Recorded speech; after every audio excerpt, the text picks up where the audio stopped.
Control کیا. میں اس چیز سے اس لیے ریلیٹ کر سکتا ہوں یا میں اس کو اس لیے سمجھ سکتا ہوں کہ میں نے مغربی تعلیم یا مغربی جو نظام تعلیم ہے اس کو بڑے قریب سے دیکھا ہے. میں نے جو مختلف اسکولوں کے نصاب ہیں ان کی بہت سی کتابوں کو کھول کھول کر دیکھا ہے کہ کس طریقے سے بڑے ہی بالواسطہ انداز میں انڈائریکٹ طریقے سے زہر دماغوں کے اندر انجیکٹ کر دیا جاتا ہے اور انسان کو پتہ بھی نہیں چلتا. ذرا تصور کیجئے کہ اگر تیسری کلاس کے یا دوسری کلاس کے بچوں کے سامنے ایک کتاب رکھی جائے کہ جس میں ایسی تصویر بنی ہوئی ہو کہ آسمان پہ کچھ خدا بیٹھے ہیں اور وہ ایک دوسرے کے ساتھ ہنسی مذاق کر رہے ہیں اور نیچے مینڈک کی شکل میں مخلوقات ہیں اور ان کو دیکھ کر ہنس رہے ہیں کہ دیکھو کیسے ٹٹر ٹٹر کر رہے ہیں. یہ میں نے ویسے ہی آپ کو فرضی بات نہیں کہی بلکہ حقیقی طور پر امریکہ کے ایک نصاب تعلیم کی دوسرے سال کی کتاب میں یہ تصویر میں نے خود دیکھی ہے. تو اب ذرا اندازہ لگائیں کہ جب بچے جو ابھی 8 سال کی عمر کو پہنچے ہیں 7 سال کی عمر کے بچے ہیں جب وہ یہ تصویر دیکھیں گے تو ان کے ذہن پہ خدا کا تصور کیا آئے گا. اس لیے ضروری ہے کہ نظام تعلیم کو آپ کسی بھی بیرونی اثر سے پاک رکھیں. تعلیم بہت ضروری ہے, تعلیم فرض ہے اور اتنی ضروری ہے کہ اگر آپ تعلیم حاصل نہیں کریں گے تو آپ پستی کے گڑھوں میں گر جائیں گے. کوئی نہیں کہہ رہا ہے کہ نرسنگ کالج قائم نہ کریں, ضروری ہے.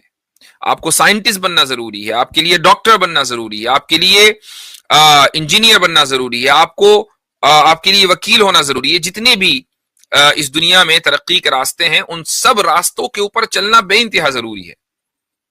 لیکن یہ بھی ضروری ہے کہ آپ کی اس تعلیم کا قبلہ پیرس نہ ہو, اس تعلیم کا قبلہ کعبۃ اللہ ہو جو ہمارا حقیقی قبلہ ہے.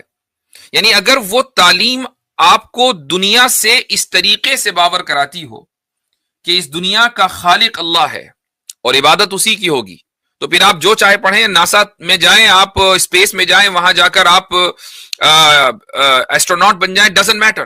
بلکہ بہت اچھی بات ہے, آپ نے امت کی طرف سے فرض کفایہ ادا کر دیا.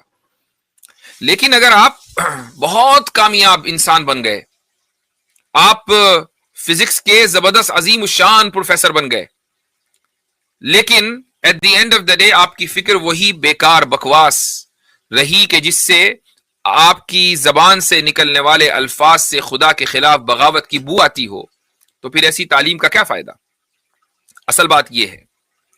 تو میں یہ سمجھتا ہوں, جہاں تک میرا اندازہ ہے اس موضوع پر اس لیے آج گفتگو ہو رہی ہے چونکہ انڈین میڈیا میں یہ سوال خوب عام ہو رہا ہے کہ بھائی افغانستان میں عورتوں کی تعلیم کے خلاف پابندی ہے, اور یہ صرف انڈین میڈیا میں نہیں ہے, پوری دنیا کی میڈیا میں یہی سوال ہے.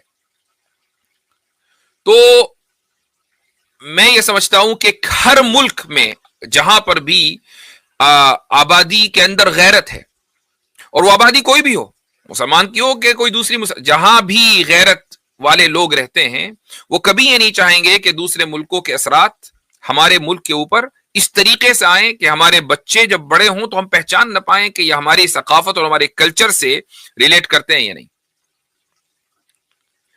تو تعلیم کے میدان میں, ایجوکیشن کے میدان میں جب آپ آئیں گے تو خود آپ کو حیرت ہوگی.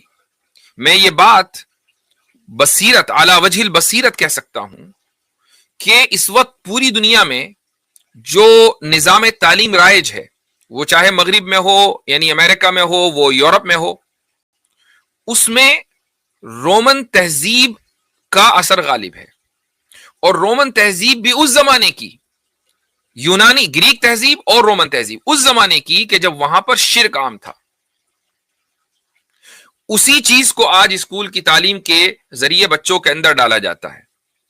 تو بچے یہ مت سمجھیے کہ بچے ان اسکولوں میں پڑھ کر عیسائی بن جاتے ہوں گے, نہیں, بچے ان اسکولوں میں پڑھ کر خدا کے تعلق سے باغی بن جاتے ہیں.